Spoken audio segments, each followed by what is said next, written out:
Alhamdulillahi hamdan katsiran tayyiban mubarakan fih kama yuhibbu rabbuna wa yarda, wa asyhadu an la ilaha illallah wahdahu la syarikalah, wa asyhadu anna Muhammadan abduhu wa rasuluhu la nabiyya wa la rasula ba'dah. Allahumma 'allimna ma yanfa'una wanfa'na bima 'allamtana wa zidna ilman ya rabbal alamin. Kaum muslimin yang dimuliakan oleh Allah Subhanahu wa taala, saudara-saudariku kaum muslimin yang saya hormati, puji syukur pada Allah pada kesempatan di sore hari ini, di hari ke-21 di bulan Ramadan. Begitu cepat ya, begitu cepat hari demi hari berlalu. Seakan-akan kayaknya baru kemarin Ramadan kita masuki, sekarang kita sudah masuk ke 10 hari terakhir di bulan yang mulia ini. Dan ini juga mengisyaratkan tentang salah satu tanda yang bukan dibuat-buat, yang bukan dicocok logi, bukan, tapi benar adanya dalam hadis, yaitu salah satu tanda mulai dekatnya hari kiamat ya. Dalam hadis Nabi SAW mengatakan ya, bahwa salah satu tanda mulai dekatnya hari kiamat adalah taqarubuz zaman, yaitu waktu yang semakin dekat atau waktu yang semakin cepat.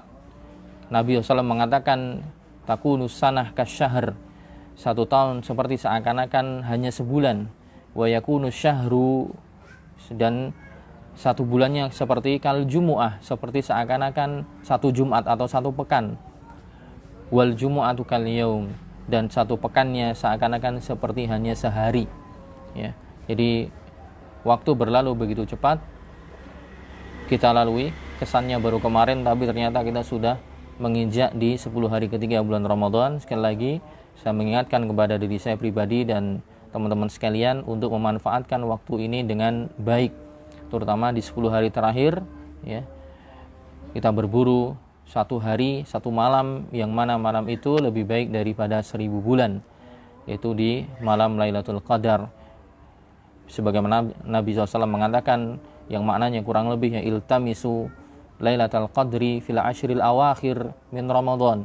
Burulah, carilah malam Lailatul Qadar di 10 hari terakhir bulan Ramadan. Semoga Allah senantiasa memberikan kita taufiknya.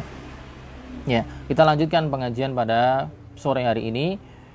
Di hari Kamis melanjutkan pembahasan kitab Al-Qawaid Al-Usuliyah wal Fiqhiyah Al-Muta'alliqah bil Muslim Ghairil Mujtahid, kaidah-kaidah usul dan fikih yang berkaitan ya dengan orang awam, yang berkaitan dengan orang yang bukan mujtahid, yang mana kita masuk kemarin di pembahasan ke-7 selesai. Sekarang masuk ke al-mabhatsus tsamin, pembahasan yang ke-8, yaitu taklidul mutasahil bil futyah. Taklidul mutasahil bil futyah, hukum taklid mustahid yang bermudah-mudahan dalam berfatwa. Jadi dia mujtahid tapi berfatwanya bermudah-mudahan ya. Maksudnya bermudah-mudahan di sini apa? Di sini dijelaskan al-muradu bil mutasahil fil fatwa al-ifta'u fi mas'alatin qabla bahsiha wa taqlibin nazar fiha, yaitu seorang mujtahid yang memberikan jawaban fatwa, memberikan jawaban agama ya, sebelum mendudukkan permasalahan dengan baik, sebelum ya membahas permasalahan dengan teliti dan detail. Jadi dia terburu-buru, bukan berarti dia tidak mampu untuk menggali hukumnya, tapi dia terlalu terburu-buru gitu. Sehingga mungkin kadang nanti didapati ternyata yang dia fatwakan keliru, kemudian dia klarifikasi. Nah, kecuali memang dia sangat yakin benar jawabannya, maka tidak ada masalah. Tapi ketika misalnya dia jadi orang yang berfatwa itu tidak harus kemudian ditanya langsung jawab ya. Jadi ditanya, pertanyaan masuk itu perlu didiskusikan dulu ya. Ada mungkin yang langsung bisa dijawab, ada yang dia ngomong besok saya jawab, atau 2 hari lagi, atau sekian hari lagi. Dimusyawarahkan dulu. Jika fatwanya adalah fatwa jamaah, yaitu fatwa kelompok ya, fatwa kelompok, maka itu didiskusikan terlebih dahulu ya. Istilahnya kalau misalnya di salah satu organisasi agama, misalnya di Nahdlatul Ulama, itu ada namanya bahsul masail, bahthu al masail, membahas permasalahan. Jadi didiskusikan sampai kemudian berujung kepada pendapat yang disepakati, baru kemudian dikeluarkan fatwanya. Sebagaimana saya pernah lihat video di lembaga fatwanya ini, Al-Irsyad, ya, lembaga fatwanya Al-Irsyad, itu juga seperti itu, ya, para ustadz yang tergabung dalam lembaga fatwa Al-Irsyad. Itu misalnya satu ustadz yang sudah kita ketahui, Dr. Arifin Badri, kemudian Dr. Syafiq Reza dan yang lainnya, Dr. Irwandi, itu pernah ada videonya. Jadi mereka membawa satu permasalahan, ya, kemudian didiskusikan bareng, sampai kemudian endingnya, hasilnya apa. Nah, ini butuh waktu, ya, waktu. Adapun jika ada mujtahid yang mutasahil, ya, gimana statusnya bagi orang awam? Begini katakan, idza arafal ami an mujtahidin at-tasahula. Jika orang awam mengetahui dalam diri mujtahid ada tasahul, bermudah-mudahan dalam berfatwa. Saya ulangi, bermudah-mudahan di sini maksudnya adalah berfatwa pada suatu permasalahan dan dia belum membahas secara detail permasalahannya, ya, belum mengetahui secara pasti permasalahannya, ya, belum melihat secara dalam permasalahannya, kemudian terburu-buru mengeluarkan statement. Ini yang namanya tasahul. Nah, di sini dikatakan Syekh As-Sasri hafizullah mengatakan, idza arafal ami an mujtahidin at-tasahul. Jika seorang awam mengetahui dari seorang mujtahid ada bermudah-mudahan, terburu-buru, gerusa-gerusu dalam berfatwa, haruma 'alal ami an ya'mal bi fatwah. Maka tidak diperbolehkan bagi orang awam tadi untuk mengamalkan fatwanya mujtahid tadi ketika dia terburu-buru. Ya. Li'anna al-'ami inna ma'amila bi qaulil mujtahid li'annahu yaghlubu 'ala dhannihi anna qaulahu muwafiq li hukmil syara'. Karena orang awam itu ketika mengamalkan fatwanya mujtahid, orang awam itu ketika mempraktekkan, ya, fatwanya seorang mujtahid, dia mempraktekannya karena prasangka kuatnya bahwa pendapat mujtahid inilah yang cocok dengan syariat. Jadi orang awam itu ketika ingin mengamalkan hukum syar'i, dia nggak bisa menggali langsung dari Quran dan hadis. Karena dia nggak mampu, maka dia tanya kepada ulama. Ketika dia mengamalkan fatwa ulama, perkataan ulama ini, karena ulama itu sebagai wasilah bagi orang awam untuk memahami dalil, karena dia nggak bisa memahaminya sendiri. Nah, dia mengamalkan fatwa ulama ini karena dia anggap secara prasangka lebihnya bahwa perkataan ulama inilah yang dimaksudkan dalam syariat. Ini jika fatwanya benar-benar dikeluarkan secara teliti, mendetail, dan dia membahasnya dengan baik si mujtahid tadi. Tapi kalau sedari awal si awam ini tahu bahwa mujtahid ini gerusa-gerusu, maka tidak boleh. Dia mengamalkan. Kenapa? Karena prasangka kuatnya sudah tidak kuat sekarang. Karena dia tahu bahwa ini gerusa-gerusu, bisa jadi nggak tepat nanti fatwanya gitu. Ya. Jadi si orang awam jika dia tahu betul bahwa si ulama ini gerusa-gerusu dalam mengeluarkan fatwa, maka tidak boleh dia amalkan. Fa idza arafa an syakhsin at-tasahul. Kalau orang awam ini mengetahui bahwa dalam diri mujtahid tadi ada tasahul, bermudah-mudahan alias terburu-buru dalam berfatwa, fa innahu yaghlubu 'ala dhannil ami anna fatwahu ghairu muwafiqah li hukmin syara'. Ketika dia buru-buru memberikan fatwa, tentu ketepatan fatwa dia sesuai dengan syariat pasti jauh. Ya. Karena tidak tepat, ya, ada kemungkinan tidak tepat dengan apa yang dimaksudkan syariat, maka berarti prasangka kuatnya bahwa ini adalah maksud syariat akhirnya hilang. Alias, ya, dia ragu-ragu sekarang apakah fatwanya cocok dengan syariat atau tidak. Ya. Itu globalnya. Jadi poinnya adalah ketika seorang ulama ada yang berfatwa terburu-buru, misalnya ada masalah baru gitu kan, masalah-masalah baru yang kontemporer tentang tentang permasalahan-permasalahan muamalat misalnya, ya seperti yang sering muncul ya, bagaimana hukum berjualan di marketplace misalnya, yang dia mengiklankan barang tapi ya, websitenya itu milik orang. Nah, ini seorang mujtahid harus tahu dulu ini cara kerjanya bagaimana, sistemnya seperti apa, gambarannya gimana, tasawwurul masalahnya bagaimana. Ini harus dipelajari dulu secara detail, baru dia kemudian mengeluarkan fatwanya. Kalau dia tidak pernah nyebur di situ, ditanya langsung jawab, ini biasanya takutnya ini terburu-buru. Atau nanti gambaran tentang yang masalah-masalah sebelumnya tentang GoFood, GoPay dan sebagainya. Kalau misalnya si mujtahid ini mungkin bukan orang yang sering menceburkan diri dalam transaksi elektronik, dia harus pelajari dulu gambarannya gimana sih ini muamalahnya gitu. Kalau dia udah jelas gamblang, baru kemudian nanti ditakyif fikhi, yaitu gambaran transaksi ini kemudian disesuaikan dengan apa yang tertulis dalam buku-buku fikih. Oh, ini ternyata masuk kepada wakalah misalnya. Oh, ini masuk kepada bai', oh ini masuk kepada ijarah misalnya. Nah, itu baru kemudian dia keluarkan. Tapi kalau dia belum tahu betul bagaimana gambarannya, kok tiba-tiba terburu-buru, nah ini jadi bermasalah ya. Bukan karena dia nggak bisa beristihad, tapi karena dia terburu-buru. Nah, ketika orang awam mendapati mujtahid terburu-buru seperti ini, maka dia tidak ikuti ya, dia tidak ikuti. Itu pembahasan yang ke-8. Pembahasan yang ke-9, al-mabhasut tasi' tatabbu'ur rukhas.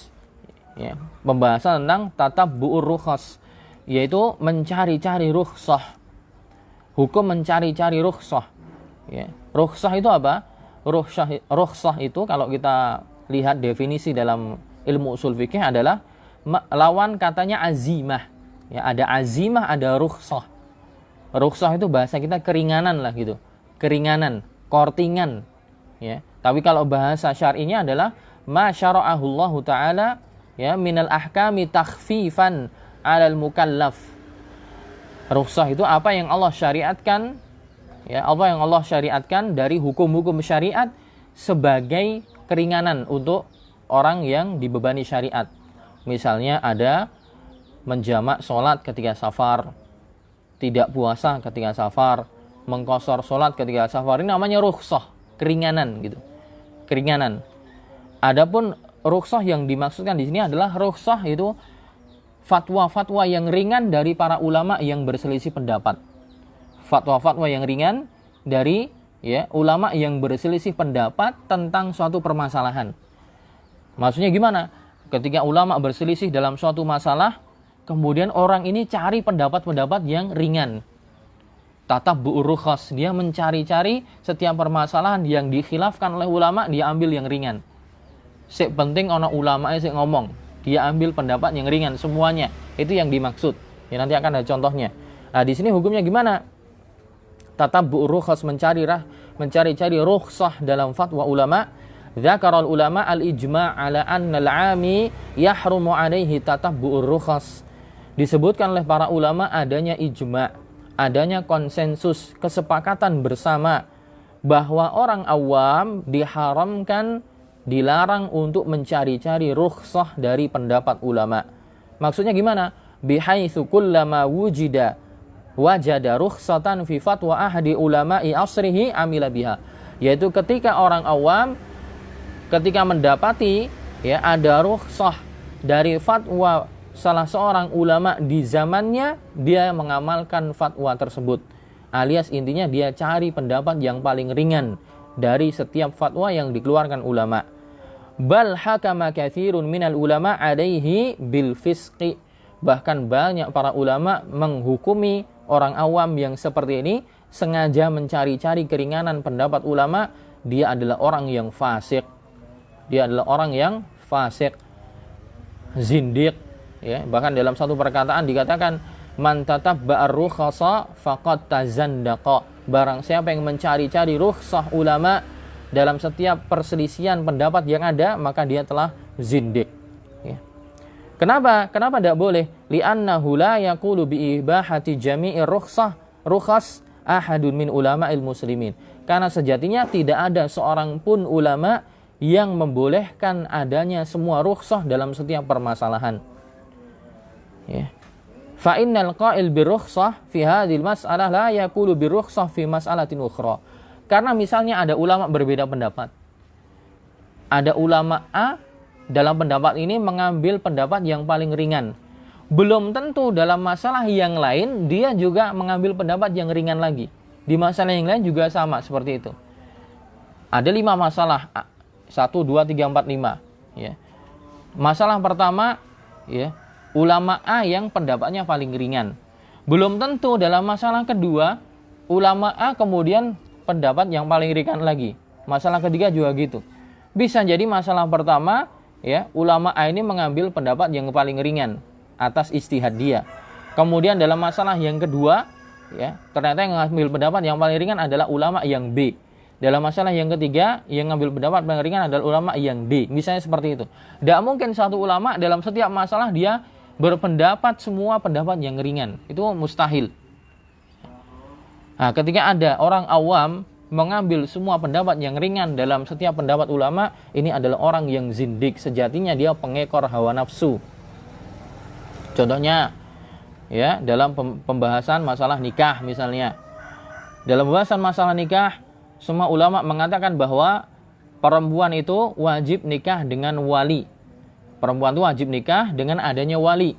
Tapi ternyata ada pendapat Abu Hanifah. Dalam pendapat Abu Hanifah, Imam Abu Hanifah mengatakan bahwa perempuan boleh nikah tanpa wali. Perempuan boleh nikah tanpa wali. Dia boleh menikahkan dirinya sendiri. Ya, kenapa? Karena Abu Hanifah mengkiaskan akad nikah dengan akad jual beli dan yang lainnya. Sebagaimana perempuan boleh jual beli di pasar sendiri tanpa harus sama bapaknya, perempuan boleh ke pasar sendiri beli minyak, beli apa, nggak harus sama bapaknya. Dan jual beli itu akad, ya, ijab qabul dari penjual dan pembelinya. Nah, kalau jual beli itu akad, maka nikah juga akad. Kalau perempuan dalam jual beli boleh dia dengan sendirinya mengakadkan jual beli dengan si penjual, maka harusnya juga dalam pernikahan pun nggak butuh dia dengan walinya. Makanya kemudian Imam Abu Hanifah berpendapat di situ perempuan boleh nikah tanpa dengan wali. Nah, ada orang yang ngambil pendapat ini. Soalnya apa? Paling ringan. Nikah dengan perempuan tanpa harus menghadirkan walinya. Nah, dalam masalah ini dia ngambil pendapat itu. Dalam masalah yang lain, masalah musik, semua ulama mengatakan haram. Abu Hanifah, Syafi'i, Malik, kemudian Imam Ahmad mengatakan semua bahwa itu hukumnya haram. Kecuali Ibnu Hazm Az-Zahiri, ulama Andalus yang bermadhab Zahiri, yang dulunya beliau adalah ulama yang bermadhab Maliki kemudian berpindah, mengatakan boleh. Wah, karena yang lain tidak boleh, saya ambil yang boleh. Kenapa? Yang penting ada ulamanya. Ngambil yang ringan-ringan terus. Kemudian nanti dalam masalah yang lain misalnya, ya, dalam masalah zakat perhiasan. Zakat perhiasan, sebagian ulama ada yang mengatakan perhiasan itu wajib dizakati. Ya. Sebagaimana kemarin sudah pernah saya sebutkan kutipan bahwa ada seorang sahabiyah ditanya sama Nabi SAW, dia dengan anaknya, kemudian dia pakai gelang. Ditanya sama Nabi SAW, hal tu'addina zakataha, apakah ini sudah dikeluarkan zakatnya? Si perempuan tadi mengatakan belum. Maka kemudian dikatakan ini nanti akan menjadi penyebab, ya, dimasukkan ke dalam neraka. Kemudian perempuan itu mencopot gelangnya. Ini menunjukkan dalil bahwa emas yang dipakai atau perhiasan ada zakatnya. Tapi memang sebagian ulama yang lain mengatakan perhiasan tidak dizakati, karena juga ada hadis, ya, Nabi mengatakan la zakata fi huli, tidak ada zakat dalam perhiasan. Ini ada khilaf intinya. Cuman ini kemudian orang ini ngambil lagi pendapat yang ringan. Oh, saya punya perhiasan banyak, jadi saya nggak usah zakat. Ngambil pendapat yang ringan. Ada lagi dalam masalah sholat nanti. Sholat jamaah ulama berbeda pendapat. Bagi laki-laki, ada yang mengatakan sholat jamaah fardu ain. Ada yang mengatakan fardu kifayah. Yaitu yang penting sudah ada yang sholat jamaah, maka nggak usah hadir dia boleh. Ada yang mengatakan sunnah. Dalam sholat jamaah dia ngambil pendapat yang sunnah.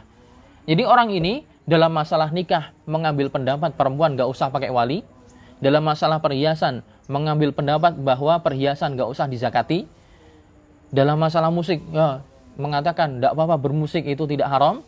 Dalam masalah sholat jamaah dia mengatakan tidak usah sholat jamaah karena sholat jamaah itu sunnah. Dia ngambil pendapat-pendapat yang ringan terus. Dia ada ulamanya, cuman dia sengaja ngambil yang ringan-ringan sesuai dengan hawa nafsunya. Ini yang dibahas. Nah, yang seperti ini namanya apa? Mengambil rukhsah di setiap khilaf para ulama.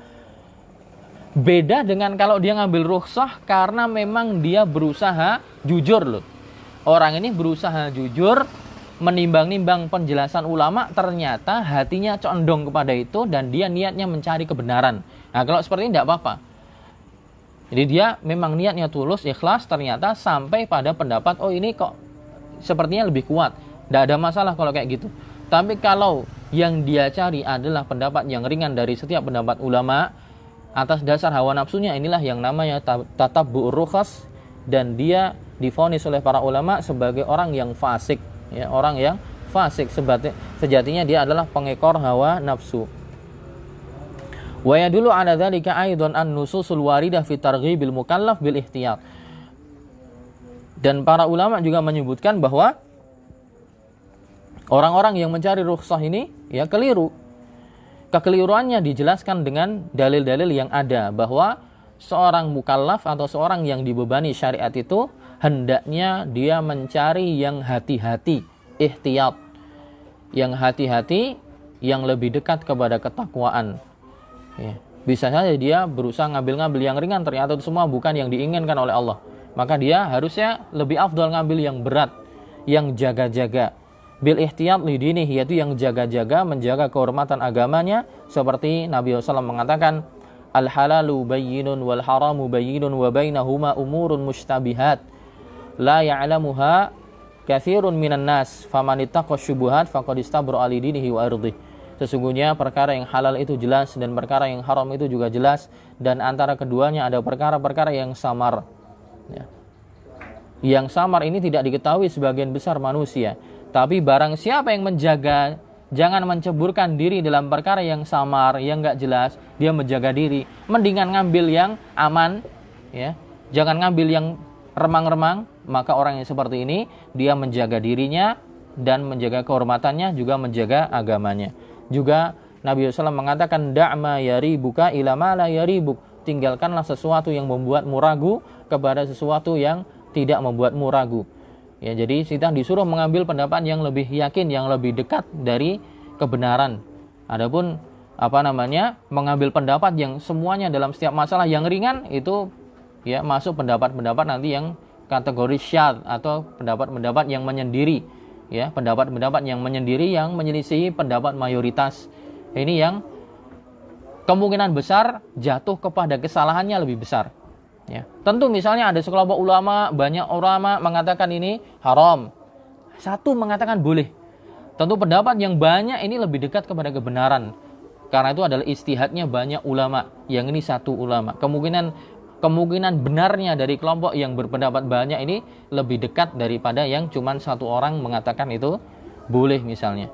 Nah, seorang muslim hendaknya mengambil pendapat yang lebih yakin, lebih dekat kepada kebenaran. Wallahu a'lam. Intinya orang yang mencari-cari rukhsah ulama ini hukumnya haram, dia dihukumi sebagai orang yang fasik.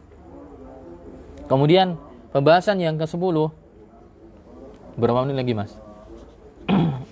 1 menit.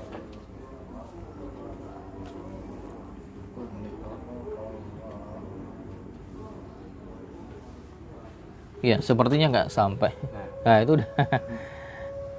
Ya, insyaallah pembahasan ke-10 dan ke-11 di pertemuan yang akan datang.